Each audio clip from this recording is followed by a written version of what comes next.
Ku pelan-pelan ku nikmati penuh cara Tuhan mengasihiku.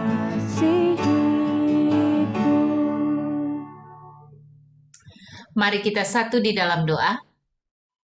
Bapa kami yang ada di dalam surga, kami bersyukur kasih setia Tuhan melingkupi kehidupan kami.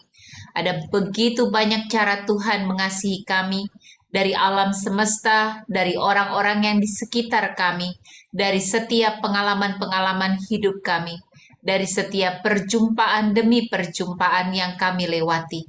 Ada begitu banyak cara Tuhan mau menyapa kami. Maka biarlah kami membuka hati dan pikiran kami, agar kami boleh merasakan bagaimana Allah yang hadir meneguhkan dan mengurapi kami.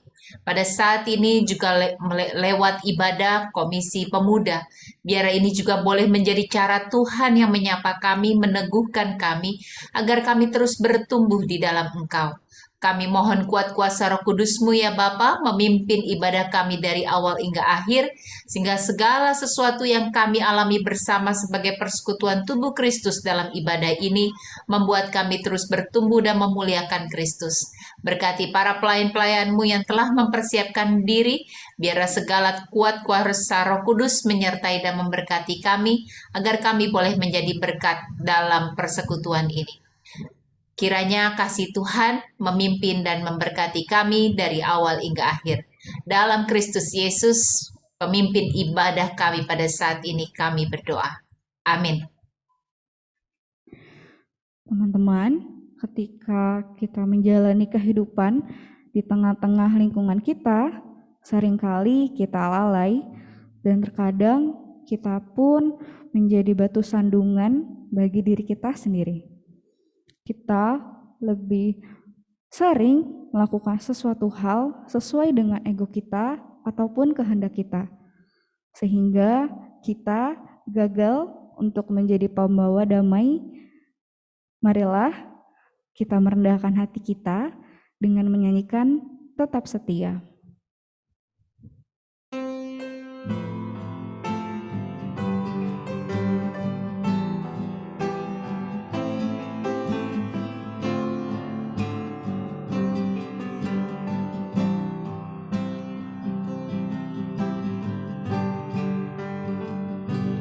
Selidiki aku, lihat hatiku, apakah ku sungguh mengasihimu, Yesus, Kau yang Maha Tahu dan menilai hidupku, tak ada yang tersembunyi bagimu.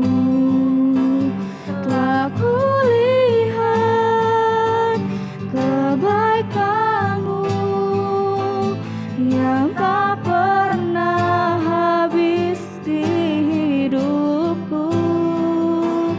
Ku berjuang sampai akhirnya Kau dapati aku tetap setia. Tak kulihat kebaikanmu yang tak pernah habis di hidupku.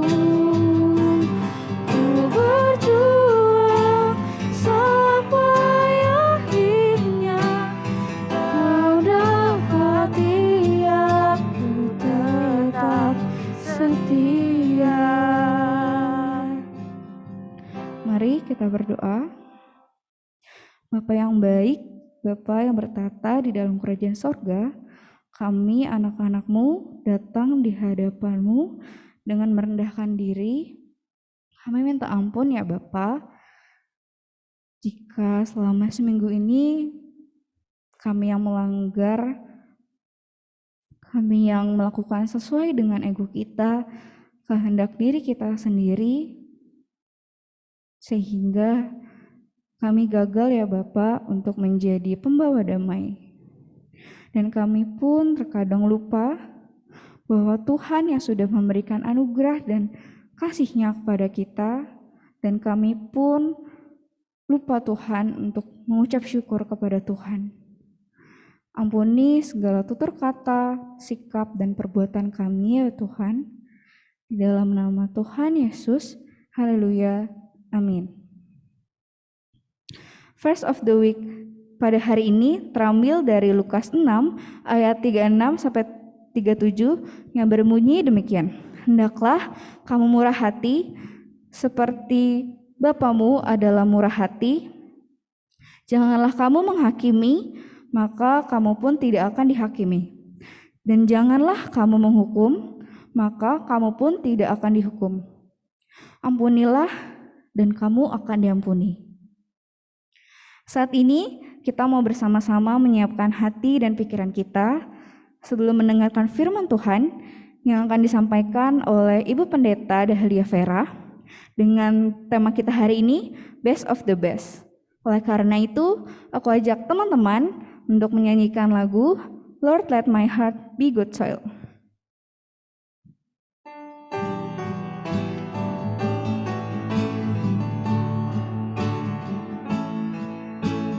Lord, let my heart be good soil, open to the seed of your word. Lord, let my heart be good soil, where love can grow and peace is understood. When my heart is hard, warm it with the day. When my heart is Lord, warm it with the day. When my heart is cold, warm it with the day. Lord, let my heart, Lord, let my heart, Lord, let my heart be good soil.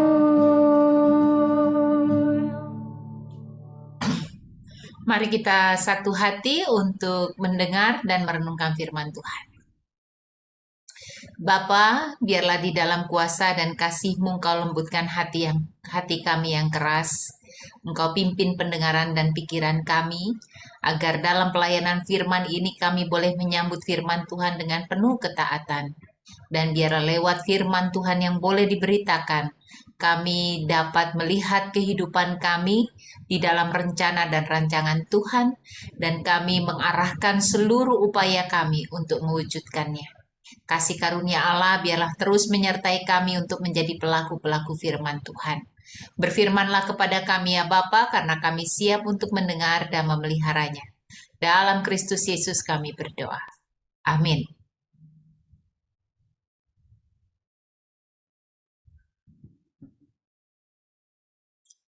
Ya, dengan tema Best of the Best, kita akan membaca Matius 20 ayat 20 sampai dengan 28. Matius 20 ayat 20 sampai dengan 28. Saya akan bacakan, rekan-rekan pemuda silakan juga ikut membuka Alkitabnya, versi apapun, dan ikut menyimak pembacaan firman Tuhan pada sore hari ini. Matius 20 ayat yang ke-20. Maka datanglah ibu anak-anak Zebedeus serta anak-anaknya itu kepada Yesus, lalu sujud di hadapannya untuk meminta sesuatu kepadanya. Kata Yesus, "Apa yang kau kehendaki?" Jawabnya, "Berilah perintah supaya kedua anakku ini boleh duduk kelak di dalam kerajaanmu, yang seorang di sebelah kananmu dan yang seorang lagi di sebelah kirimu."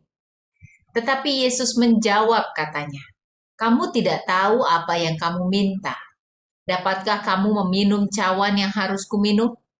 Kata mereka kepadanya, "Kami dapat." Yesus berkata kepada mereka, "Cawanku memang akan kamu minum, tetapi hal duduk di sebelah kananku atau di sebelah kiriku, aku tidak berhak memberikannya. Itu akan diberikan kepada orang-orang bagi siapa Bapakku telah menyediakannya." Mendengar itu, marahlah ke-10 murid yang lain kepada kedua saudara itu.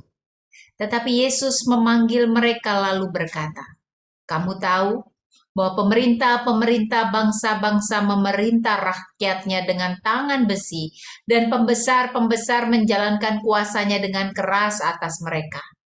Tidaklah demikian di antara kamu. Barang siapa ingin menjadi besar di antara kamu, hendaklah ia menjadi pelayanmu. Dan barang siapa ingin menjadi terkemuka di antara kamu, hendaklah ia menjadi hambamu. Sama seperti Anak Manusia datang bukan untuk dilayani, melainkan untuk melayani dan untuk memberikan nyawanya menjadi tebusan bagi banyak orang."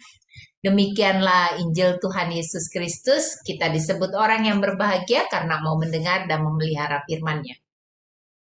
Rekan-rekan yang pemuda yang dikasihi Tuhan, saya yakin ya, saya agak optimis ya, saya agak berasumsi begitu ya. Tapi agak optimis kalian sering mendengar kata persaingan sehat ya. Jadi saya beri tanda kurung karena ini adalah sesuatu yang dipertanyakan sebenarnya. Nanti mungkin setelah saya khotbah rekan-rekan bisa meresponnya begitu ya. Persaingan sehat. Kita sering mengatakan kita boleh bersaing asal sehat gitu ya. Boleh bersaing asal fair begitu. Jadi kita menganggap bahwa persaingan itu ada tapi dan bisa dilakukan, bisa terjadi di antara kita asal ada fairness di sana begitu ya, ada persaingan yang sehat, bukan menjatuhkan dan seterusnya. Tetapi saya ingin mengkritisi kata arti persaingan sehat. Apakah memang benar ada yang disebut dengan persaingan sehat begitu ya di dalam relasi kita bersama dengan orang lain untuk mengejar atau ingin untuk mencapai sesuatu? Kata persaingan itu artinya di dalam sebuah pemahaman kita tentang konsep persaingan itu berarti ada ukuran. Kita mau menetapkan ukuran karena kita mau bersaing. Maka ukuran itu akan menetapkan saya lebih unggul dari seseorang atau tidak, atau orang lain lebih unggul dari saya atau tidak. Jadi semua persaingan akan menetapkan ukuran siapa yang lebih hebat daripada yang lain, begitu ya. Kenapa para murid-murid marah dengan perilaku yang yang dilakukan oleh anak-anak Zebedeus dalam bacaan kita? Karena permintaan mereka memberikan sebuah pemahaman ukuran begitu ya. Siapa yang lebih berhak duduk di sebelah kanan atau di sebelah kiri Yesus? Nah, orang yang berhak itu merasa lebih pantas apapun ukurannya daripada yang lain ya, daripada murid-murid Yesus yang lain. Jadi ukuran persaingan selalu menetapkan ukuran lebih daripada yang lain. Yang kedua, karena ukuran sudah diset, karena ukuran telah dibuat, siapa yang disebut pintar, siapa yang disebut berhasil, siapa yang disebut berhak mendapatkan duduk di sebelah kiri atau duduk di sebelah kanan orang penting seperti Yesus. Ketika ukuran sudah dibuat, maka untuk mencapai ukuran harus ada tindakan mengalahkan. Karena kalau tidak mengalahkan, dia dikalahkan. Bangkunya cuma satu. Kalau kita merujuk pada bacaan kita, yang diminta bangku di sebelah kiri dan di bangku di sebelah kanan. Berarti bangkunya terbatas, cuma 2 kalau mau dihitung kiri dan kanan, begitu ya. Terbatas, muridnya 12. Maka kalau ukuran ditetapkan hanya 2 orang dari 12 yang berhak mendapatkan bangku kiri dan kanan, maka di antara 12 murid harus berlomba-lomba untuk nyampe di bangku yang ditetapkan menjadi ukuran istimewa, bisa di sebelah kiri atau di sebelah kanan Yesus. Sama dalam kehidupan kita. Juara 1 nggak bisa 1.000 orang. Juara 1 ya 1 dari 1.000 orang. Kalau pesertanya 1.000. Kalau yang disebut berprestasi selalu segelintir orang dengan kriteria tertentu. Ukuran menyaring dari sedemikian banyak orang, maka ukuran menyaring orang-orang tertentu untuk ditetapkan menjadi lebih daripada yang lain. Karena saringan itulah relasi kita dengan yang lain harus mengalahkan dan dikalahkan. Murid-murid merasa marah dengan permintaan anak-anak Zebedeus. Karena apa? Karena mereka merasa dikalahkan. Dua anak Zebedeus merasa lebih unggul karena mengalahkan. Lebih dulu punya inisiatif, lebih dulu punya pikiran mengajukan permohonan kepada Yesus yang nggak dipikirkan, yang nggak terlintas atau mungkin terlintas tapi lambat merespon oleh 10 murid yang lain. Maka merasa disalib, merasa didahulukan, marahlah murid-muridnya yang lain. Begitu juga dengan realita kita. Kita harus mendahului yang lain, kita harus lebih depan dari yang lain, kita harus lebih cepat dari yang lain, kita harus agresif dari yang lain. Kalau tidak, kita dikalahkan. Bangku yang tersedia itu cuma sedikit. Pasti mengalahkan, dikalahkan selalu ada di dalam bentuk relasi persaingan. Tidak ada persaingan tanpa mengalahkan dan dikalahkan. Dan yang ketiga, karena mengalahkan dan dikalahkan menjadi cara kita berelasi dalam relasi persaingan, maka yang menjadi bagaimana kita menempatkan relasi kita dengan orang lain, yang menjadi ukuran yang lain adalah azas manfaat. Karena untuk sampai pada ukuran saya harus mengalahkan atau tidak dikalahkan, maka bagaimana saya memperlakukan orang lain itu tergantung manfaat dan kepentingan orang itu buat saya. Saya mau bergaul dengan dia nggak? Saya mau berbaik hati dengan dia nggak? Saya mau beramah tamah dengan dia nggak? Saya mau menolong dia nggak? Oh, tunggu dulu. Kepentingannya apa? Kalau saya berkorban satu, apakah keuntungannya saya dapat tiga? At least saya untung dua, gitu ya. Kalau saya memperlakukan dia dengan baik, paling tidak saya ada sesuatu yang diuntungkan. Kalau saya menolong dia, ya, saya berkorban mungkin dengan materi, mungkin dengan usaha, dengan apapun, saya menolong dia. Paling tidak tindakan menolong saya yang saya lakukan buat dia itu memberi manfaat buat saya. Manfaatnya apa? Paling tidak nama baik. Oh, Vera itu orang yang baik. Oh, dia itu orang yang murah hati. Wow, dia orang yang mau berbagi. Paling tidak itu. Maka di medsos kita juga banyak kan tindakan-tindakan memberi, tindakan-tindakan pertolongan orang lain itu demi mendapatkan mungkin bukan voter tapi viewers begitu ya. Viewersnya banyak, dipuja-puji, lama dapat keuntungan juga. Kita bisa lihat ya, ada beberapa periode waktu yang lain artis yang mau menolong orang lain, nolongnya cuma 1 juta begitu, tapi dari viewers dia dari apa ratingnya dia bisa dapat puluhan juta dari apa konten yang dia buat begitu ya. Lalu orang mengatakan itu mah bukan nolong, itu bisnis namanya begitu ya. Dan itu yang terjadi. Relasi saya dengan orang lain itu tergantung azas manfaat, azas kepentingan. Saya punya kepentingan apa? Bahkan dalam sebuah itikat kita untuk menolong. Dalam dunia persaingan, bahkan tindakan untuk menolong pun masih diukur dengan kepentingan saya. Maka yang keempat, sayanya menjadi lebih besar. Segala sesuatu berarah kepada ego, sentris, ego diri kita yang dipusatkan, yang menjadi center dari segala sesuatu yang kita lakukan. Maka ketika kita menghidupi semua ritme ini, ukuran mengalahkan, dikalahkan, kepentingan, manfaat kita terhadap perilaku kita dan perjumpaan kita dengan orang lain, saya yang semakin besar, maka relasi persaingan akan menjadi sangat kental dan menjadi sangat pekat begitu ya. Saya hadir dengan orang lain itu menjadi diisi relasi kita menjadi orang yang sangat waspada terhadap orang lain. Dan hal seperti itu tidak akan pernah menjadi sesuatu yang sehat dalam relasi. Apa yang sehat dari dikalahkan? Apa yang sehat dari hidup yang berorientasi kepada diri sendiri? Apa yang sehat dari cara memperlakukan saya kepada orang lain tergantung dari azas manfaat? Tidak ada yang sehat. Jadi kalau saya balik lagi, sungguhkah yang disebut persaingan itu ada yang sehat? Sungguhkah kita bisa mengatakan boleh bersaing tapi sehat? Dan pertanyaannya, benarkah kalau kita hidup dalam persaingan seperti yang saya katakan di sini, kita akan berada dalam relasi yang sehat? Rekan-rekan pemuda yang dikasihi Tuhan, kita menghadapi realita kehidupan dan itu yang terjadi dalam kehidupan kita setiap hari. Bahkan bagi kita kaum muda yang berhadapan dengan situasi di sekitar kita. Kita sering kali ingin tujuan-tujuan yang ingin kita capai di dalam kehidupan kita ini ditentukan apa yang bagaimana kita bersikap itu ditentukan dengan apa yang hendak kita capai. Saya ini mau apa ya? Saya ini mau apa? Itu tuh ditentukan oleh apa yang hendak kita capai. Dan pada saat kita yang hendak kita capai adalah kepentingan diri, maka itu yang akan membuat kita mengarahkan segala sesuatu demi kepentingan diri.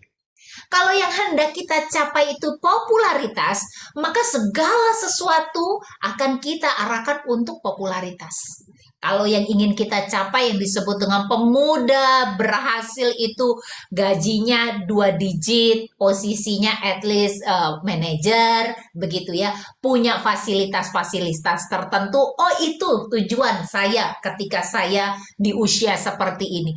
Maka tujuan-tujuan yang hendak kita capai itu akan menentukan bagaimana kita bersikap. Sayangnya yang kedua, bagaimana kita mau menentukan sesuatu di dalam kehidupan kita ini, itu sering dikendalikan oleh pihak luar, bukan diri kita. Dikendalikan oleh keadaan sekitar. Ya kalau tadi saya mengatakan apa sih yang udah kita capai, popularitas, apakah apa namanya nama baik, apakah fasilitas kemewahan begitu ya sebagai ukuran dari keberhasilan dikendalikan oleh sekitar kita. Karena apa? Orang di sekitar kita selalu mendefinisikan kata sukses tidak jauh-jauh dari pemenuhan materi. Coba tanya, apa sih yang disebut dengan sukses? Sukses kalau dia punya jabatan, sukses kalau dia punya kekuasaan, sukses kalau dia punya kemewahan. Dia sukses bukan hanya karena bisa memenuhi kebutuhannya, tapi bisa juga merayakan keinginannya, ya. Dan itu dikendalikan oleh sekitar kita. Dan banyak hal dikendalikan oleh sekitar kita. Apalagi yang dikendalikan? Apa sih yang disebut cantik? Kita dikendalikan oleh pabrik-pabrik kosmetik di sekitar ini begitu ya. Apa sih yang disebut dengan tampil baik begitu? Kita dikendalikan. Pakaian kayak begini itu yang keren, yang kayak gitu tuh nggak keren begitu ya. Wajah yang kayak gini tuh yang cantik, wajah kayak gitu tuh nggak cantik gitu ya. Siapa yang memberi definisi yang kayak gini cantik, yang gini keren, yang gini sukses, yang gini mewah? Di sekitar kita apa keuntungan tangan-tangan besar yang ingin meraih keuntungan dan kita membiarkan diri kita dikendalikan, maka kemudian kita beri produk ya produk yang mengatakan oke, kalau gue pakai baju merek dikatakan gue sukses, gue mau pengakuan bahwa aku ini sukses. Oke, saya pakai baju bermerek begitu ya, nggak memandang bahwa saya harus beli itu dengan mutang, nggak memandang kalau saya beli itu gaji 1 juta, saya beli itu 2 juta gitu ya. Nggak peduli bagaimana cara saya mendapatkan, bahkan mungkin menipu orang lain begitu. Yang penting saya bisa dinilai. Jadi ukuran tuh dinilai oleh lingkungan kita dan kita mengikuti ukuran-ukuran itu. Dan ukuran-ukuran itu yang kemudian menjebak kehidupan kita untuk berperilaku dan apa yang hendak kita perjuangkan, kita capai di dalam hidup ini. Lalu kita merasa nggak berdaya. Oh, aku nggak di apa ya? Aku ini bukan orang yang gaul. Aku ini bukan orang yang pantas mendapatkan teman yang banyak. Lalu kita merasa kecil dan tidak berdaya. Ketika ukuran-ukuran yang ditempatkan, yang dibuat di sekeliling kita, ditempatkan oleh dunia, tidak mampu kita kejar. Kita nggak mampu beli pakaian bermerek, kita tidak mampu jadi punya posisi manajer, kita tidak mampu punya gaji tertentu, kita tidak bisa melakukan hal-hal yang disebut sukses dan besar itu. Lalu kita merasa kecil dan tidak berdaya. Kita mengatakan, aduh, di hidup saya ini belum sukses lah, hidup saya ini belum berhasil lah, gitu ya. Lalu kita mengatakan, saya bisanya apa? Kita kecil dan kemudian mengecilkan arti diri kita, hidup kita di hadapan Tuhan. Bahkan kita tidak berani mencoba melawan arus. Kita tidak berani mencoba untuk mengatakan yang namanya ganteng tuh kayak begini, yang namanya berhasil itu kayak begini. Kita nggak berani. membongkar nilai-nilai yang dikendalikan oleh orang-orang di sekitar kita karena kita merasa tidak berdaya dan kecil. Dan itu realita. Saya tidak tahu apakah itu juga dialami oleh kaum pemuda di dalam relasi bekerja atau relasi bersama dengan teman-teman begitu. Seringkali kita harus merasa berteriak terhadap apa ukuran yang ditempatkan oleh orang-orang di sekeliling kita, lalu kita sebenarnya gue nggak setuju, tapi gimana ya, kita membiarkan itu mengendalikan pikiran, mengendalikan perjuangan, dan bahkan mengendalikan seluruh kehidupan kita. Itu realita di sekitar kita. Maka ketika Yesus mengatakan the best of the best, menjadi besar, ya, kata besar saya bikin dengan huruf, bukan huruf kapital tapi dengan huruf kecil, karena Yesus ingin menjungkir balikan. Dia tidak mau memberi definisi menjadi besar dikendalikan oleh dunia. Yesus justru memberikan insight kepada kita bagaimana engkau menentukan hidup dan apa yang hendak kau capai dalam hidup ini. Dan bagaimana engkau menentukannya bukan dikendalikan oleh kepentingan-kepentingan, bukan dikendalikan oleh hawa nafsu, dan bukan dikendalikan oleh keserakahan. Menjadi besar ternyata bisa kita lakukan di dalam Tuhan dengan cara yang berbeda. Bahkan Kristus mengajarkan kita menjadi besar dengan cara membongkar segala sesuatu yang telah diberikan dunia dalam cara berpikir dan perilaku kita tiap hari. Menjadi besar orientasinya bukan saya, menjadi besar orientasinya Tuhan. Itu prinsip yang pertama yang membuat cara kita bertindak akan berbeda. Cara kita melihat dunia akan berbeda. Cara kita melihat sesama akan berbeda. Cara bahkan kita melihat arti harta benda pun berbeda. Cara kita mendefinisikan sukses pun akan menjadi berbeda. Cara kita mendefinisikan berhasil menjadi berbeda. Dan itu akan menjadi berbeda sama sekali pada saat orientasi kita bukan saya, tapi orientasi kita itu adalah Allah. Segala sesuatu kita lihat dari kacamata Allah, dari cinta Allah, dari kebaikan Allah. Maka pada saat kita bahkan melihat hidup kita, kacamata kita bukan kata apa dunia, tapi kacamata kita lihat kata Allah pada kita. Engkau berharga di mataku. Itu Tuhan bilang kepada kita. Maka saya tidak perlu menjadi orang lain untuk disebut berharga dari orang lain. Maka menjadi besar, menghargai hidup yang Tuhan berikan ketika berorientasi kepada Allah, definisinya berubah 180 derajat. Dan ketika orientasi itu kepada Allah kita pusatkan, yang kedua efeknya adalah cara kita memperlakukan orang lain juga berubah. Kalau orientasinya tadi adalah demi kepentingan diri sendiri yang disebut persaingan sehat tadi, membuat kita menempatkan orang lain sebagai pihak lawan yang harus dikalahkan. Maka ketika kita menjadi besar di dalam Tuhan, berpusat kepada Tuhan, kita akan berjalan bersama. Kita akan melihat orang lain sebagai sesamaku manusia. Dan itu yang dikatakan oleh Yesus. Lihat orang lain sebagai sesama manusia. Lalu kita akan menjadi penolong bagi yang lain. Ya, kita peduli dan memperhatikan orang lain karena mereka adalah sesama manusia. Mereka bukan seseorang yang harus dikalahkan, dan kita tidak perlu mengalahkan. Kita tidak perlu menginjak-injak orang lain untuk berjaya, untuk menjadi besar. Kita tidak perlu mengorbankan tangan-tangan orang lain. Kita tidak perlu menindas dan menekan orang lain. Justru menjadi besar, bersedia menjadi hamba bagi yang lain. Menjadi besar, bersedia menjadi pelayan orang lain, mendahulukan, memperhatikan yang lain. Menjadi besar adalah memperjuangkan seluruh kehidupan ini menjadi lebih baik. Memperjuangkan bahwa hidup ini bukan cuma soal saya yang bisa menikmati hidup, tapi soal kita semua bisa menikmati hidup. Memperjuangkan kehidupan yang lebih baik untuk dinikmati dan ditinggali bersama. Dan itu yang Yesus katakan dengan menjadi besar. Menjadi yang terbaik bukan tentang mengalahkan yang lain. Justru menghadirkan diri kita menjadi sesama manusia. Dan itu artinya menjadi yang terbaik, mewujudkan cinta kasih dan kebaikan Allah. Dan itu yang bisa menjadi tujuan terbesar dalam kehidupan kita. Yang harus kita set, yang kita harus tempatkan, kita sengaja rencanakan agar kemudian kehendak Allah menjadi pusat dari tujuan hidup kita, bukan kemuliaan diri. Dan itu akan membuat cara kita bekerja, cara kita bergaul, cara kita menghargai hidup kita, cara kita mengelola berkat yang Tuhan berikan berbeda sama sekali. Itu yang Tuhan katakan, engkau akan menjadi besar, menjadi terbaik pada saat seluruh kehidupanmu diarahkan kepada Allah. Bukan soal mengalahkan yang lain, tapi soal berjalan bersama sebagai pengikut Kristus. Bukan soal dikalahkan, tapi soal bagaimana kita bergandengan tangan, berjalan bersama di dalam kehidupan agar hidup ini menjadi lebih baik. Agar cinta kasih bukan hanya dirayakan oleh saya, tapi juga dirayakan oleh banyak orang. Kebaikan-kebaikan Allah dinikmati oleh banyak orang. Dan itu kita berani melawan arus.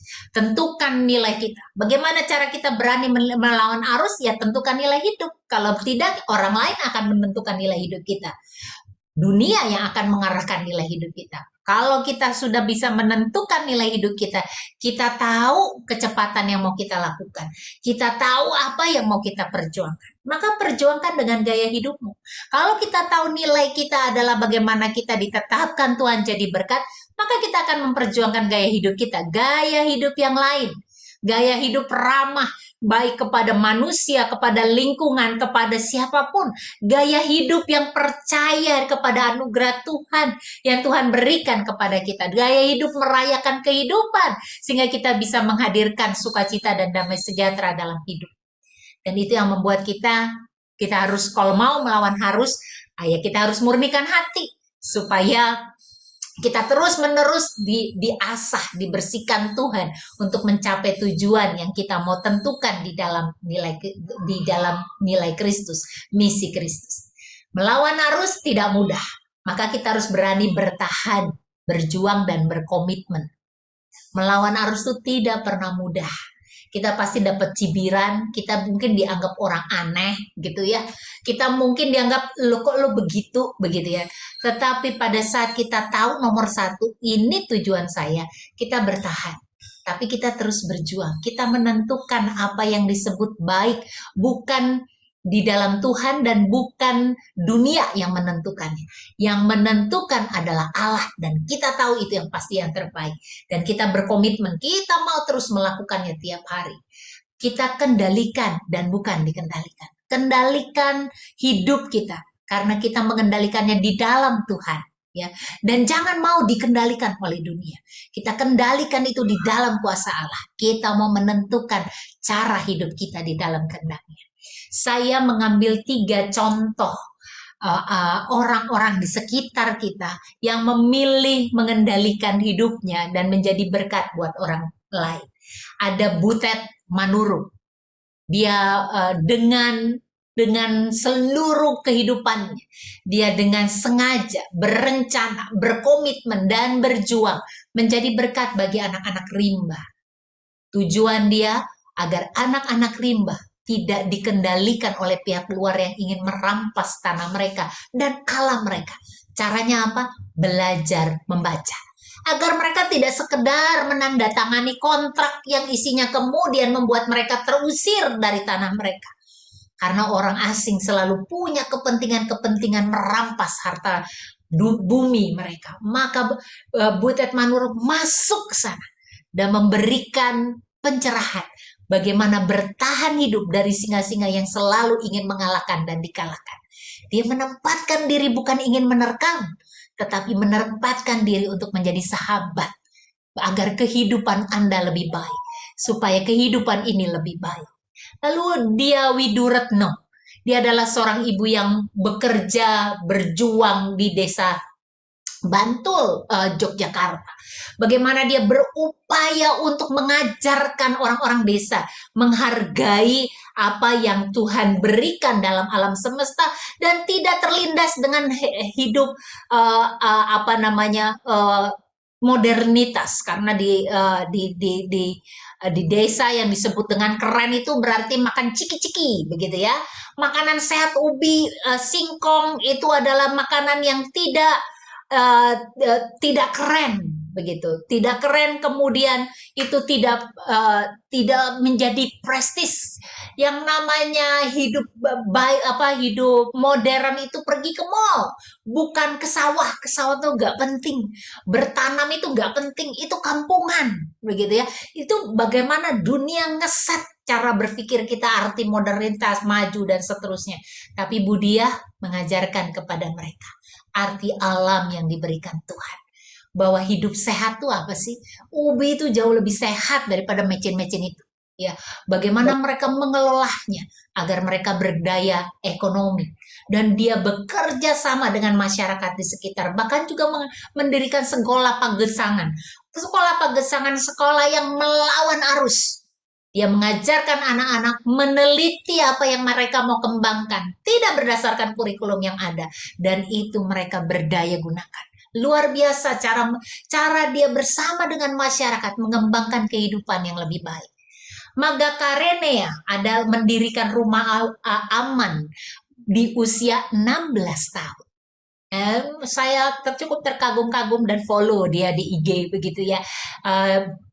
Karena apa? Karena dia melihat ada begitu banyak anak-anak yang tidak diinginkan, dibuang, ingin diaborsi karena kesalahan sembrono di dalam pergaulan, sehingga hamil di luar nikah, diusir dari keluarga dan seterusnya, sehingga kemudian anak-anak yang tak berdosa ini dipilih untuk dibuang di tempat sampah, di kardus dan seterusnya, atau bahkan ada ibu dengan frustasi ingin mengaborsi.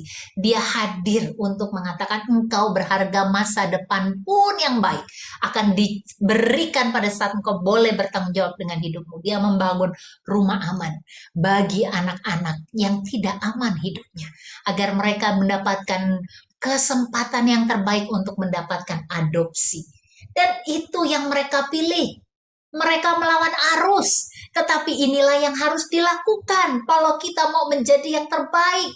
Kalau kita mau menjadi terbaik dengan cara dunia ini dan mengikuti arus, pada akhirnya kita akan jauh dari kehendak Tuhan.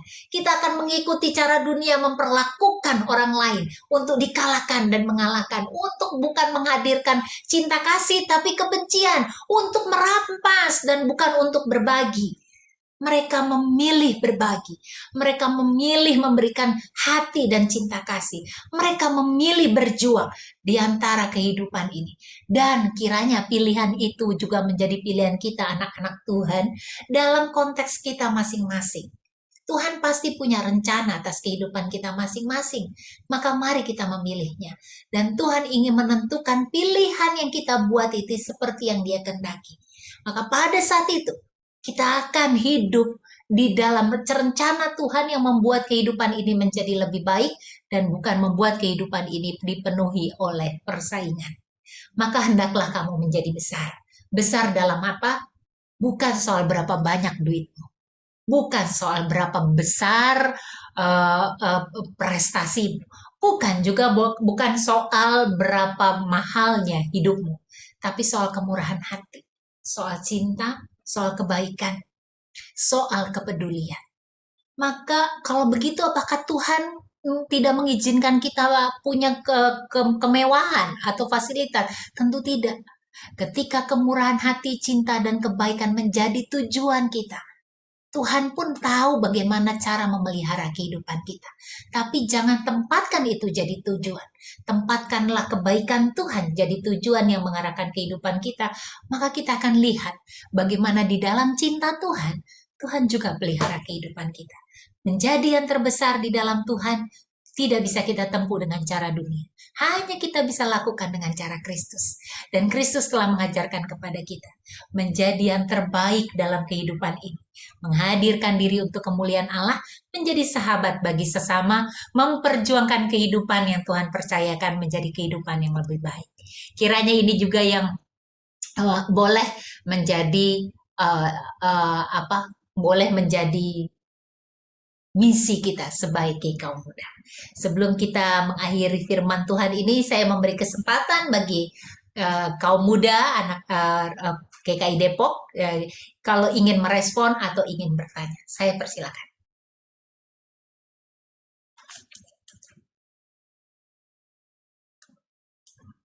Jika ada, saya persilakan. Mungkin langsung anu aja ya, open mic kali ya. Teman-teman, adakah yang mau bertanya?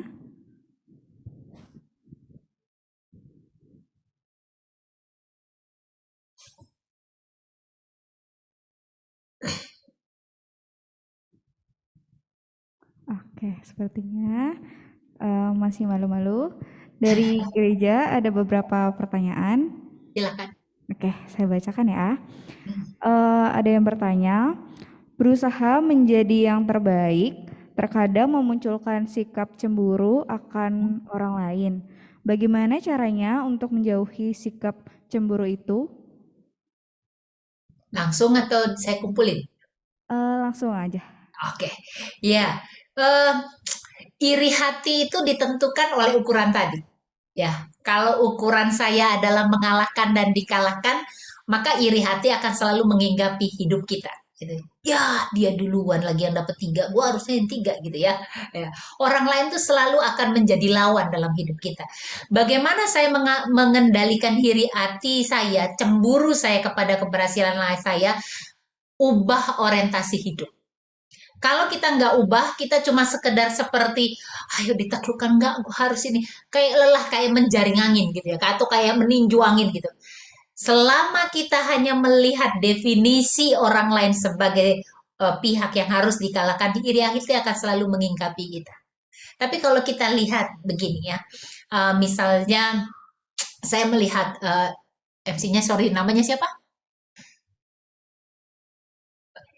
Di mute. Diana. Diana misalnya. Saya lihat Diana begitu, kok mimpin ibadahnya bagus banget ya. Oh, gue juga pengen gitu kan, mau gitu. Jadi saya iri hati gitu ya. Oh, oke, aku juga mau jadi MC kayak dia begitu ya. Lalu kemudian saya melakukan karena saya menempatkan kamu sebagai lawan. Tapi kalau cara pandang saya berbeda, saya akan melihat, wah Tuhan berkati dia luar biasa ya, bisa diberikan keberanian, kemampuan untuk mengendalikan, untuk sebab wah luar biasa. Wah, wah, bagus sekali. Besok gua ngajak ngobrol dia di, lu kok bisa ya kayak begitu? Ajarin gua boleh nggak? Gitu. Karena kalau gue di depan tuh belum ngomong aja gue udah gugup gitu. Tapi lu keren banget, lu bisa. Ya. Jadi cara kita mengendalikan iri hati dalam diri kita hanya akan berubah pada saat cara pandang kita tuh diubah, gitu ya. Ya, jadi itu yang akan membuat kita melihat prestasi orang lain itu bukan sebagai sebuah saingan, tapi sebagai sebuah perayaan hidup bersama. Kalau saya tahu saya nggak mampu melakukan apa yang dilakukan Diana, saya nggak perlu memaksakan diri dan tapi saya katakan gini, Diana, apa yang kamu lakukan keren. Thank you ya. Gitu. Saya akan apresiasi. Gitu. Dan yang muncul dalam sikap saya tak apresiasi, merayakan hidup bersama. Gitu. Jadi kalau saya ingin lepas dari rasa iri hati, yang bisa saya lakukan adalah mengubah orientasi hidup. Orientasi kalau kita ubah, maka cara kita melihat orang lain tuh pasti berbeda, pasti beda, begitu ya. Saya tidak akan mencoba mengalahkan. Iri hati itu kan cikal bakal kita mau mengalahkan gitu ya. Tapi saya akan melihat dia sebagai sahabat agar kita bersama-sama berjalan bagian kita dan kita mensyukuri bagaimana orang mengerjakan bagiannya dan itu membuat kita bisa bersama-sama melakukan dengan penuh sukacita. Demikian dia. Ya, terima kasih Ibu Pendeta. Teman-teman, adakah yang bertanya?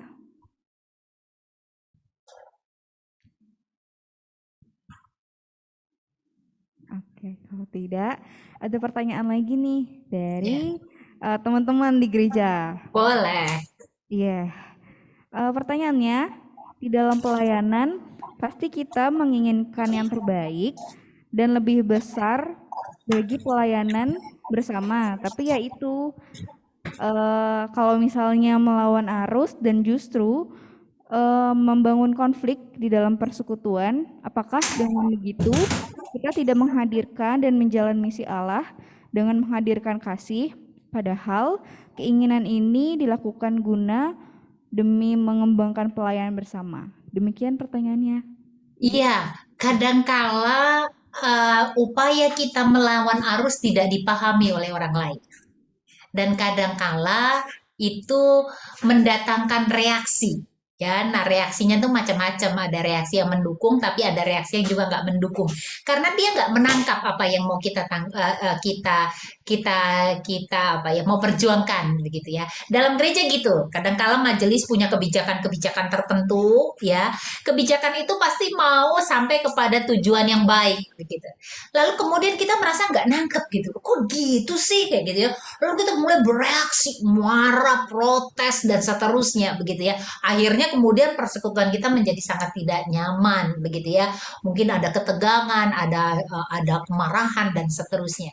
Maka sebenarnya pada saat kita mau menentukan sebuah sikap atau pada saat kita dalam sebuah komunitas ingin menentukan sebuah cara, itu harus dikomunikasikan. Ya, misalnya seperti contoh tadi yang disampaikan oleh Diana misalnya. Pada saat kita mencoba lawan arus, teman-teman teman yang lain malah responnya beda gitu ya. Nah, yang mau kita katakan gini, ini tujuan yang mau kita atau kalau ini personal ya, bukan sebagai sebuah komisi pemuda misalnya, tapi personal. Saya tuh punya panggilan, saya tuh punya kerinduan, saya punya sesuatu dalam hidup saya tuh saya mau melakukan ini. Dan untuk sampai kepada itu, maka saya mengerjakannya begini. Jadi memang mau tidak mau kita mengkomunikasikan, apalagi pada akhirnya tindakan kita kemudian bergesek dengan orang lain, gitu ya.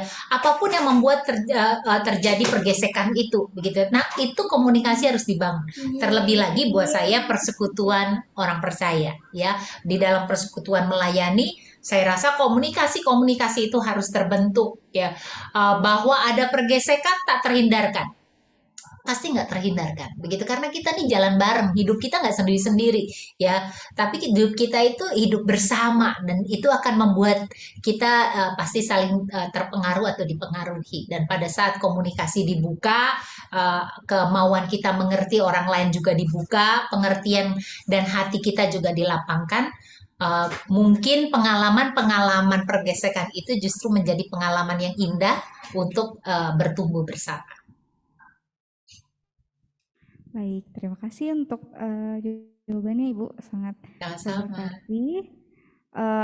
Ada satu lagi penanya yang diteruskan ke aku, yaitu pertanyaannya, ingin menjadi yang terbaik, tapi dengan cara itu boleh membawa sesuatu yang baik untuk banyak orang. Itu bagaimana caranya ya? Ingin menjadi yang terbaik, gimana? Ingin menjadi yang terbaik, tapi dengan cara itu boleh membawa sesuatu yang baik untuk banyak orang. Bagaimana caranya? Lalu bagaimana caranya? Iya. Oke. Jadi gini, kalau kita ingin menjadi yang terbaik, itu memang harus menghasilkan yang baik, gitu ya. Jadi yang terbaik itu bukan soal tadi ya persaingan sehat tadi ya, tapi menjadi yang terbaik itu harus menghasilkan yang baik di dalam penghayatan iman kita di dalam Kristus. Kristus sudah ngajarin kepada kita menghasilkan yang baik. Caranya gimana? Saya tadi menyampaikan gini, kita tahu dulu apa yang mau kita perjuangkan. Kalau kita nggak tahu apa yang mau kita perjuangkan, kita nggak tahu langkah yang mau kita buat. Saya kemarin persiapan bersama dengan teman-teman, saya mengatakan saya dari SMA belajar menentukan apa yang mau saya capai dalam hidup saya. Ya, dan saya menentukan itu bukan saya ukur dari saya umur sekian mau jadi ini, mau jadi bukan gitu ya. Saya ingat sekali saya tulis itu di meja begitu dalam tulisan. Saya ingin menjadi berkat bagi sesama agar menemukan kebaikan cinta Tuhan bersama gitu. Kurang lebih gitu kalimatnya, agak-agak lupa gitu ya. Nah, lalu saya tulis itu dan saya karena dulu meja belajar saya itu ini meja ada kaca gitu ya. Jadi saya masukkan ke dalamnya di kaca begitu. Itu terbiasa saya baca, lalu lama-lama saya kayak mengabaikan begitu, menjadi biasa. Tapi suatu ketika saya duduk lalu saya mulai mengamati, wah ternyata saya pernah menentukan tujuan dalam hidup saya tuh kayak gini. Lalu saya baca lagi, saya renungkan lagi di titik pada saat saya punya persoalan. Lalu saya kemudian bisa menentukan tindakan-tindakan saya untuk menyelesaikan persoalan itu. Oh iya ya, bukankah hidup saya dulu tuh sudah saya pernah saya mau arahkan ke titik ini menjadi berkat gitu. Kenapa di tengah persoalan ini saya mementingkan kepentingan saya? Nah, itu yang bisa kita lakukan. Kita tidak tahu apa yang harus kita mulai pada saat kita juga tidak tahu apa yang hendak kita mau capai. Karena di dalam dunia ini kita diberi tawaran 1001 pencapaian. Nah, pencapaian mana yang mau kita ambil? Gitu ya. Nah, Tuhan mengatakan pencapaian Tuhan, jangan pencapaian dunia. Gitu. Nah, kalau kita tahu, oh Tuhan menginginkan saya, karena saya katakan tiap orang punya rencana dan rancangan Tuhan masing-masing. Kalau saya mengatakan, oh Tuhan ternyata gini, apa yang dilakukan 3 orang tadi, begitu ya, yang contoh tadi, itu 3 orang tadi itu bukan berarti, oh saya harus begitu juga ya, saya mau cari pendalaman juga, enggak. Butet punya panggilannya di sekolah rimba, begitu ya. Budia punya panggilannya di Bantul. Mereka melakukan panggilannya dalam hidup mereka masing-masing. Ya, Rumah Aman juga begitu di Bali, begitu ya. Maka saya juga begitu di Bintaro. Rekan-rekan juga begitu di Depok. Di Depok dalam hidup saya, keluarga saya, pekerjaan saya begini. Tuhan, engkau mau aku mencapai apa sih? Nah, begitu kita tahu apa yang mau kita capai, stepnya akan keluar atau Tuhan akan memimpin kita apa yang harus kita lakukan dalam perjuangan kita itu. Jadi memang tentukan apa sih, cari terus, refleksikan dalam hidup kita apa sih yang mau Tuhan mau saya perjuangkan dalam hidup saya. Begitu. Ini terakhir. Boleh. Oke. Pertanyaannya, jika kita mengubah orientasi kita dengan tidak mau lagi bersaing dan tidak mau mengalahkan orang lain, apakah dengan begitu kita justru tidak mau berkembang dan cenderung apatis? Kita tidak mau berkembang dan apatis. Apakah dengan begitu justru tidak mau berkembang dan cenderung apatis? Ya. Salah banget. Justru pada saat kita mau menempatkan diri dengan gini, persaingan disebut sehat karena gini, selalu mengatakan begini. Persaingan sehat karena pada saat itu kita tidak terima saja. Misalnya saya dapat nilai 6, ya sudahlah bersyukur 6 gitu, padahal saya bisa 8 gitu ya, kayak teman saya 8. Enggak, bukan gitu ya. Jadi orang yang orientasinya dikendalikan oleh Allah itu bukan orang yang kemudian ya begini-begini aja lah gitu. Enggak. Ya contoh 3 orang tadi apa begini-begini aja enggak. Saya pernah berkali bertemu langsung dan mendengar cerita Butet gitu. Itu dia mau berada di ancaman hidup mati itu bukan sekali 2 kali gitu. Kita lihat bagaimana cara baca buku Budia. Buku dia tuh, wah saya baca bukunya aja mau terharu nangis ya. Bagaimana mereka mencangkul tanah itu sampai tangan itu melepuh-lepuh begitu ya. Luar biasa apa namanya yang mereka lakukan gitu. Jadi mereka kerja keras. Jadi orang yang mengarahkan hidupnya kepada Tuhan itu kerja keras. Kerja sangat keras, berupaya sangat maksimal, mengembangkan diri sangat optimal. Dia tidak akan apatis. Karena dia tahu apa yang dipercayakan Tuhan pada dia, lalu dia akan akan mengupayakan segala sesuatu dengan yang terbaik. Sangat, dia tidak akan bermalasan. Orang yang menghidupkan di dalam Tuhan, dia tidak akan jadi bermalas-malasan dan apatis, sama sekali tidak. Dia pasti akan Tuhan akan menuntun dia untuk melihat apa yang Tuhan anugerahkan kepada dia, lalu dia akan memperjuangkannya dengan maksimal dan menghadirkan karya yang terbaik. Ingat, di sisi lain, tidak ada karya yang terbaik yang bisa terwujud tanpa kerja keras. Ya. Jadi kalau saya mau apatis, saya mau biasa-biasa saja, saya nggak mau berjuang, nggak akan ada karya terbaik. Yesus menyatakan karya terbaiknya gimana? Mati di kayu salib. Menderita dia jalani tuh kayu salib, begitu ya. Dihina, dicaci pun dia terima. Disalah mengerti pun dia diterima. Didorong keluar dari kampung, diusir pun dia terima. Tapi dia terus mengerjakan yang terbaik karena dia tahu fokusnya melakukan kehendak Sang Bapa. Itu yang akan membuat dia terus fokus, lalu dia berupaya.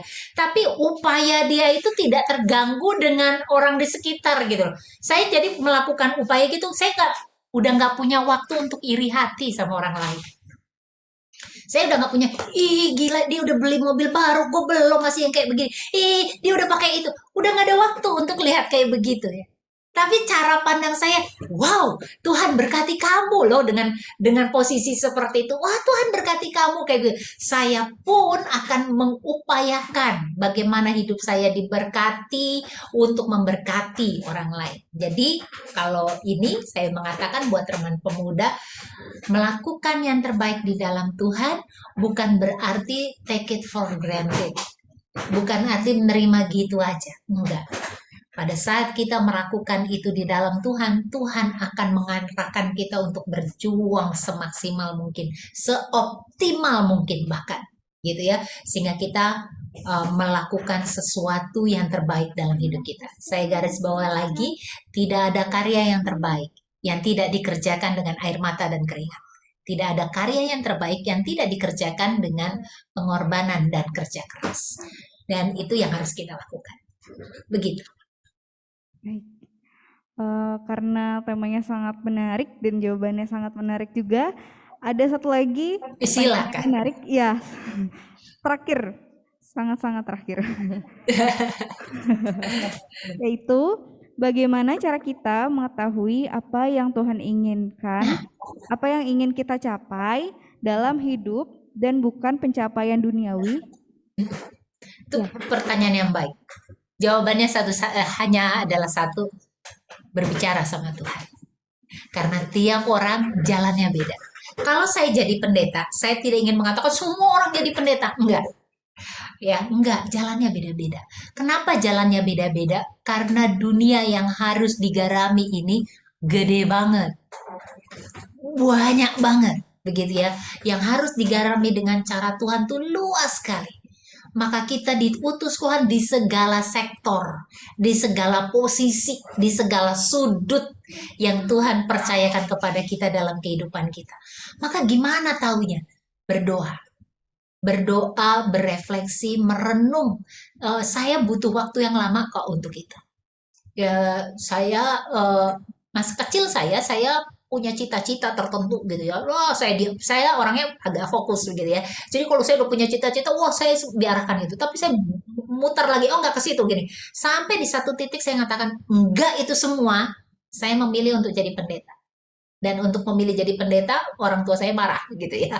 Dan tidak setuju begitu ya, tidak setuju begitu ya, nggak bisa gitu, nggak cocok kata karena saya anak bandel gitu. Eh, Tukang berontak begitu ya, nggak cocok kamu jadi pendeta kata, jadi begituin. Lalu saya katakan, saya bilang saya clear, saya jelas apa yang saya mau karena saya tahu Tuhan minta. Taunya dari mana? Emang nggak dengar suara dari langit sih. Ya, Vera, kamu harus jadi pendeta. Enggak dengar suara dari langit. Enggak ada pengalaman supranatural tiba-tiba punya penglihatan macam-macam. Enggak ada sama sekali. Tapi saya merasakan bagaimana Tuhan menuntun. Ya. Kadangkala susah, agak saya gambarkan gitu, tapi saya punya keyakinan untuk itu dan menemukan itu dengan clear dan jelas. Saya yakin rekan-rekan pemuda juga akan mengalaminya. Pada saat dengan serius rekan-rekan betul-betul membawa itu di dalam Tuhan. Tuhan pasti akan buka bagaimana Tuhan mempercayakan sebuah misi dalam hidup kita. Pasti akan beda-beda. Ya, jadi memang caranya adalah dengan serius. Saya bertanya, saya berdoa, Tuhan pekakan telinga hati saya agar saya bisa menemukan tujuan yang Engkau ingin tetapkan di dalam kehidupanku untuk kuperjuang sampai akhir hayat. Itu yang bisa saya sarankan. oke. Berarti ketika kita ingin tahu apa sih yang Tuhan inginkan dari kita. Satu-satunya adalah berdoa kepada Tuhan. Oke, terima kasih Ibu Pendeta Sama-sama. untuk untuk Makasih sharingnya. rekan-rekan pemuda untuk pertanyaannya sangat bagus sekali. Terima Ya, kasih ya. terima kasih teman-teman. Aku persilakan teman-teman untuk mengambil saat hening.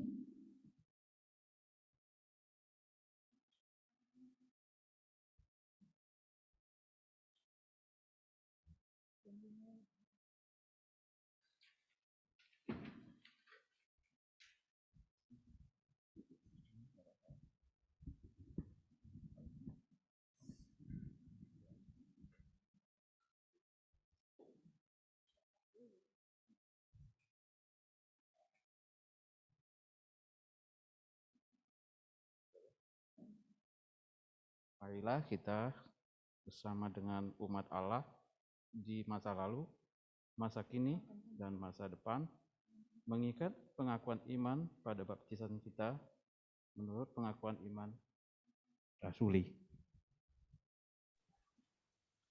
Aku percaya kepada Allah Bapa yang Maha Kuasa, Khalik langit dan bumi, dan kepada Yesus Kristus, anaknya yang tunggal, Tuhan kita, yang dikandung dari Roh Kudus, lahir dari anak darah Maria, yang menderita secara di bawah pemerintahan Pontius Pilatus, disalibkan, mati dan dikuburkan, turun ke dalam kerajaan maut, pada hari yang ketiga bangkit pula dari orang mati, naik ke surga, duduk di sebelah kanan Allah Bapa yang Maha Kuasa, dan dari sana ia akan datang ini orang yang hidup dan yang mati. Saya kepada Roh Kudus, yang kudus dan am, persekutuan Allah, pengampunan dosa, kebangkitan, mati dan hidup yang kekal.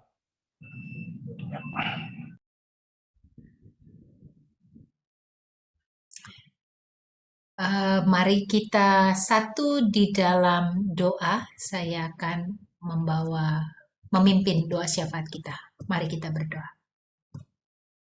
Bapa kami yang ada di dalam sorga, pada saat ini kami bersatu hati di dalam Engkau, berdoa dalam segala rahmat dan kebaikan Tuhan yang menjadi sumber andalan dan tujuan hidup kami. Kami bersatu hati bagi GKI Depok, juga Komisi Pemuda. Berkatilah jemaat Tuhan di GKI Depok, agar mereka boleh menjadi persekutuan yang hidup, yang terus bertumbuh di dalam Kristus. Berkatilah Komisi Pemuda, agar mereka boleh menemukan begitu banyak sahabat-sahabat Kristus yang boleh saling mendukung dan boleh saling melayani satu dengan yang lain di dalam cinta Tuhan.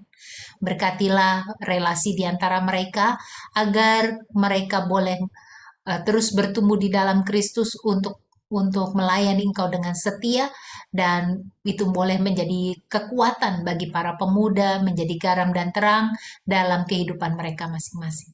Kami berdoa bagi bangsa dan negara kami, berkatilah ya Tuhan, agar kehidupan bangsa dan bernegara kami boleh semakin baik. Perjuangan kami melawan COVID kiranya boleh hampir di garis akhir, agar kami boleh merayakan hidup ini menjadi lebih baik dan membuat kami semakin bertanggung jawab menghadirkan kebaikan dan kesejahteraan bersama dalam kehidupan berbangsa kami. Kami bersatu hati berdoa bagi Kota Depok. Tuhan juga berkati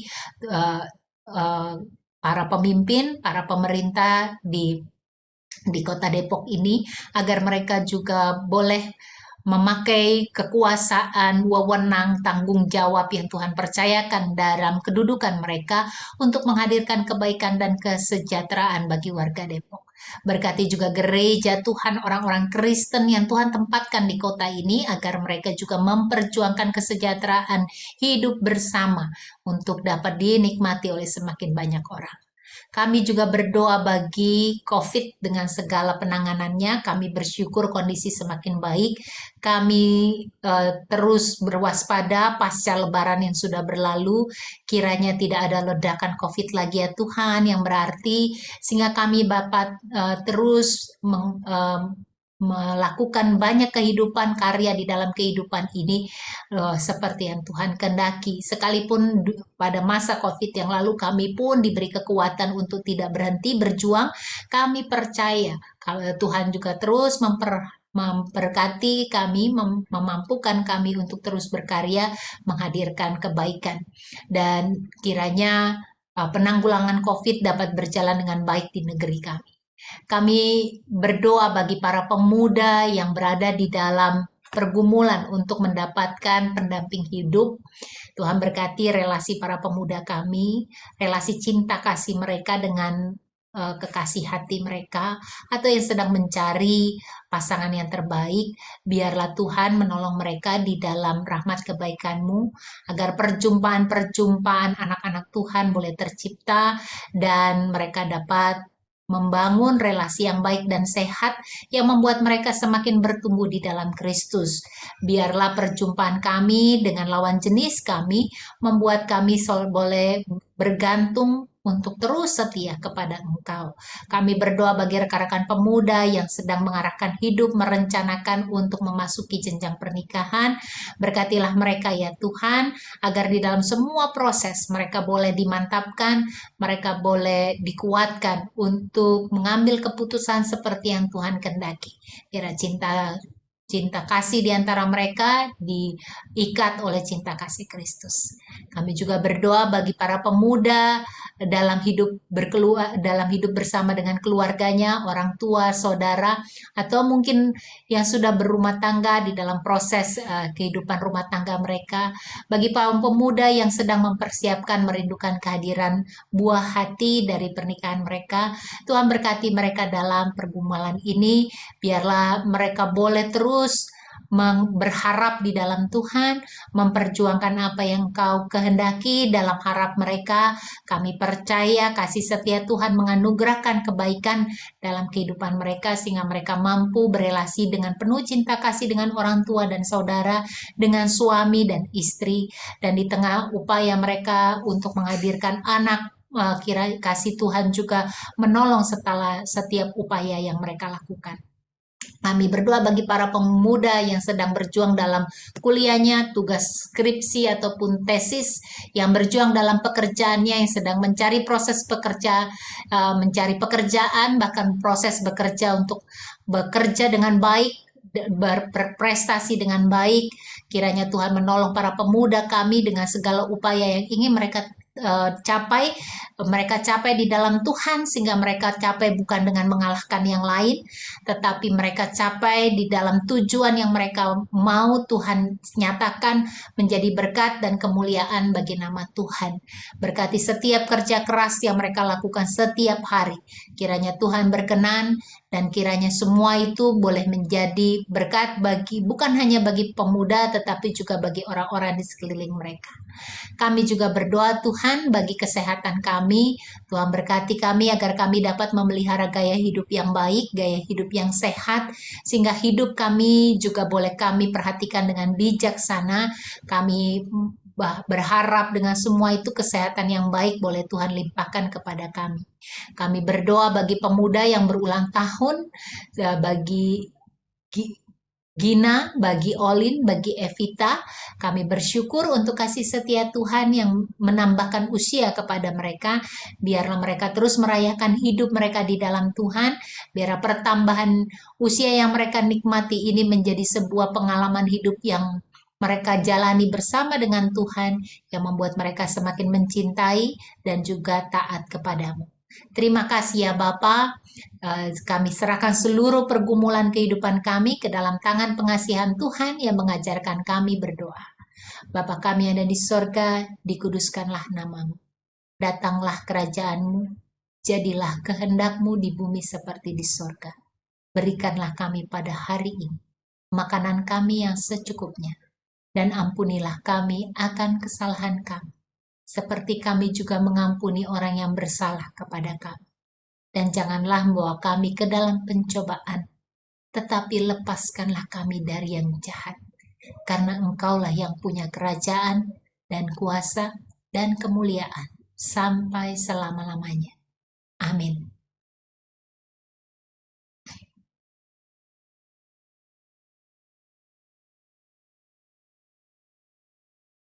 memberikan yang terbaik untuk Tuhan. Nas persembahan kita diambil dari Mazmur 107 ayat 1. Bersyukurlah kepada Tuhan sebab Ia baik, bahwasanya untuk selama-lamanya kasih setianya.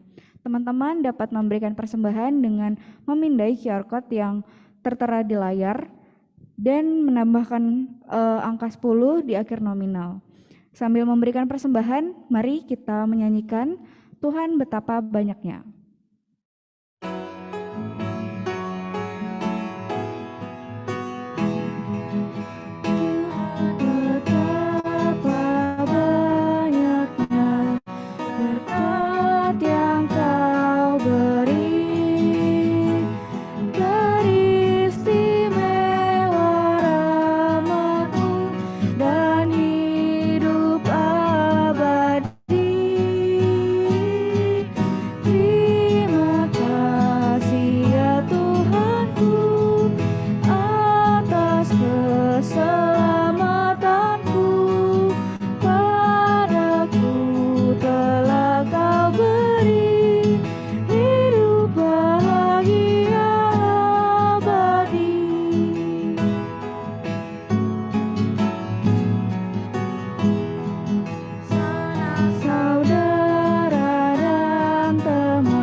Ya Bapa, inilah sedikit berkat yang Tuhan berikan kepada kami.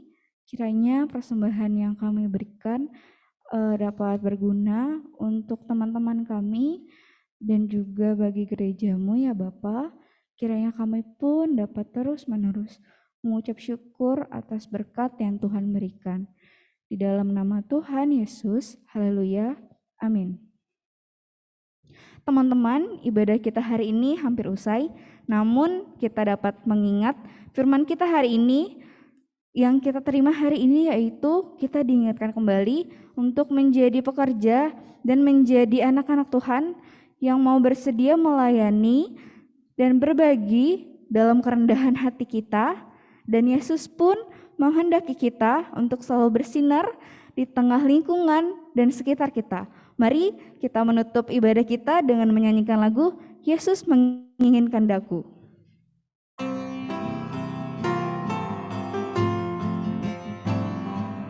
Yesus menginginkan daku bersinar baginya,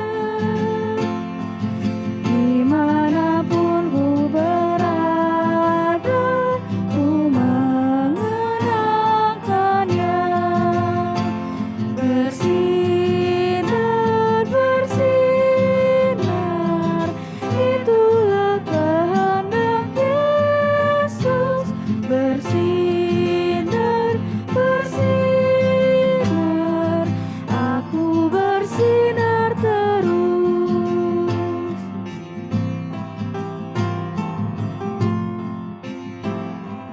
Aku ingin bersinar dan melayaninya, hingga di sorga ku hidup senang bersamanya. Bersinar, bersinar, itulah kehendak Yesus. Bersinar, bersinar, aku bersinar terus.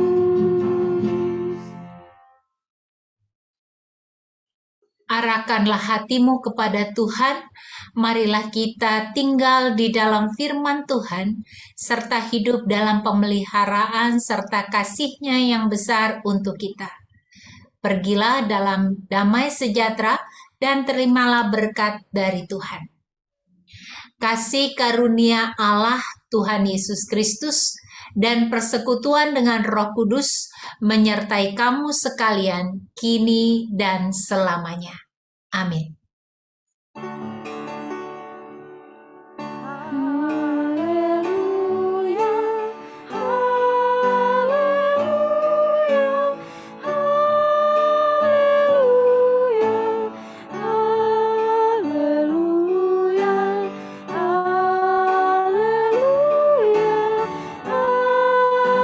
Amin,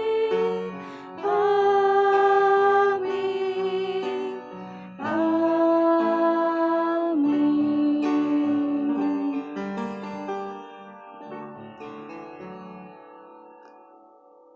Persilakan untuk teman-teman mengambil saat teduh sejenak.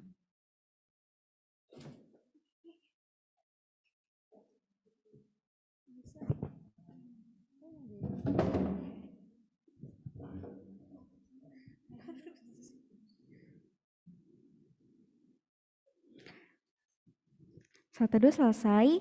Selamat hari Minggu teman-teman. Tuhan Yesus memberkati. Selamat hari Minggu. Selamat hari Selamat hari Minggu. Aku kembalikan kepada pengurus.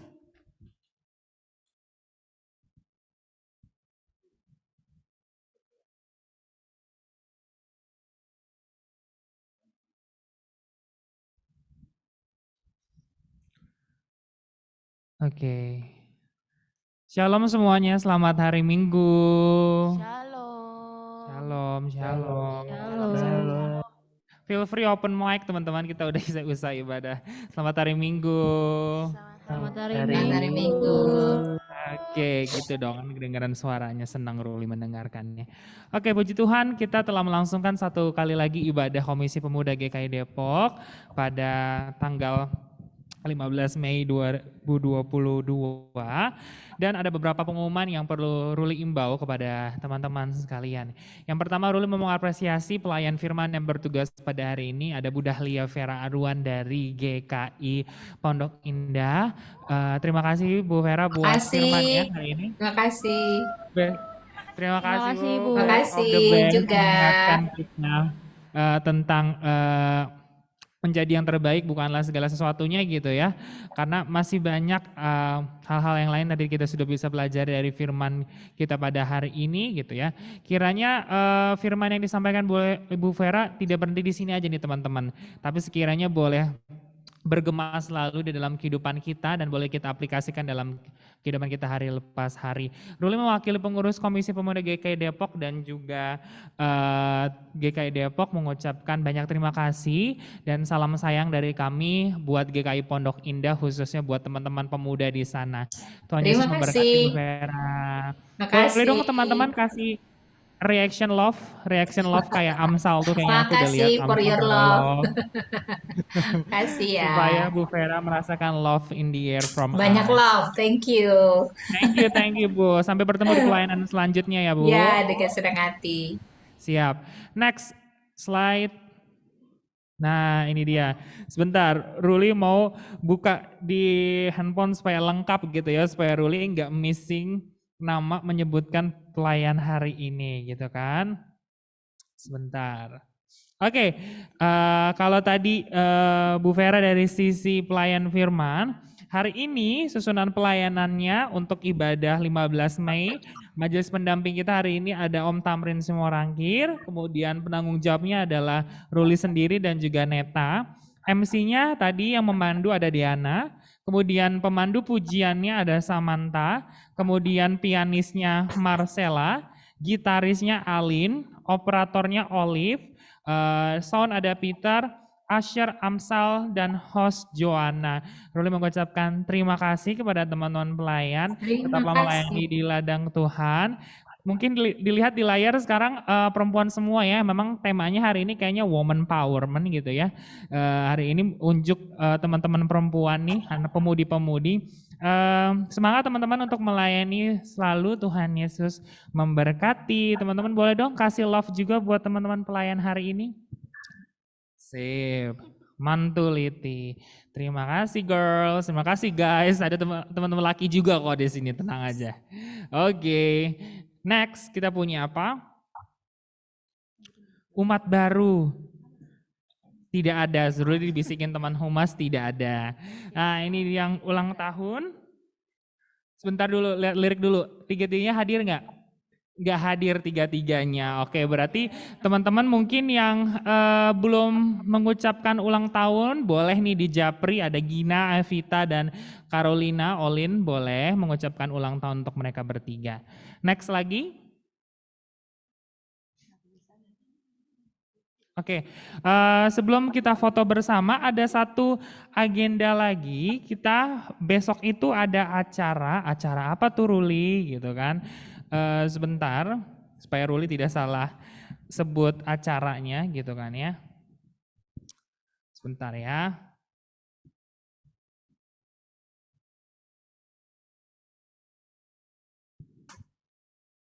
Oke, besok itu ada badminton bersama teman-teman yang kemarin sudah sempat bergabung di futsal. Kita akan ada olahraga kembali besok dalam edisi liburan Waisak gitu ya. Kita di Gor Sinar Logam pukul 3 sore sampai 6 sore. Kita akan bermain badminton di Gor Sinar Logam. Teman-teman yang pengen ikutan boleh banget chat pengurus. Feel free untuk chat siapapun itu yang mau ikutan main badminton. Kayak gitu ya teman-teman, itu untuk info besok. Nah, terus kalau untuk info ibadah minggu depan, ada nggak Ruli? Ada dong. Yang pastinya kan ibadah minggu depan itu jatuhnya adalah onsite ya teman-teman, kita akan bertemu di gereja. Kalau M4 itu berarti di gedung utama ya teman-teman, kita akan bertemu di gedung utama untuk imbauan tentang ibadah minggu depan akan di-share oleh teman-teman humas di grup komisi pemuda. Yang pasti cuman Ruli imbau sekali lagi karena minggu depan adalah minggu genap, kita akan bertemu di gedung utama secara onsite dan form untuk booking kursinya akan disebarkan oleh teman-teman humas mungkin beberapa hari sebelum hari H. So sampai bertemu di ibadah minggu depan. Nah usai ibadah hari ini, karena ini adalah minggu ganjil, sudah ada kakak-kakak badi yang menunggu di ruangan breakout nanti untuk mengadakan kompak. Sip deh. Kalau begitu kita mau foto bareng dulu. Teman-teman boleh dong munculkan wajahnya yang belum menyalakan video kameranya. Kemana Peter jadinya kita? Oh di situ berdiri aja. Iya berdiri. Iya teman-teman. Nggak ke situ guys. Gabung aja. Ntar aku ke situ. Iya iya. Iya dong.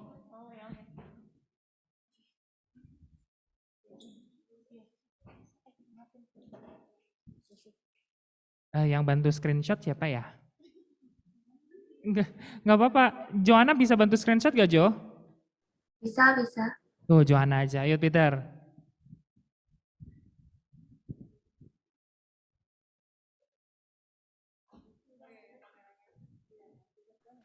Oke, udah siap?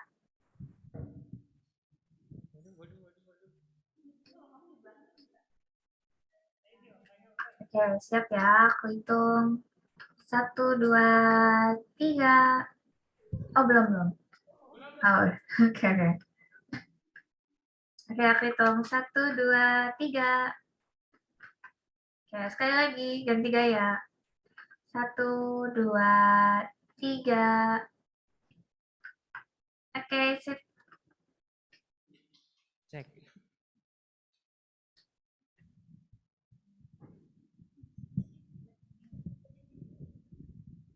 Oke, terima kasih teman-teman.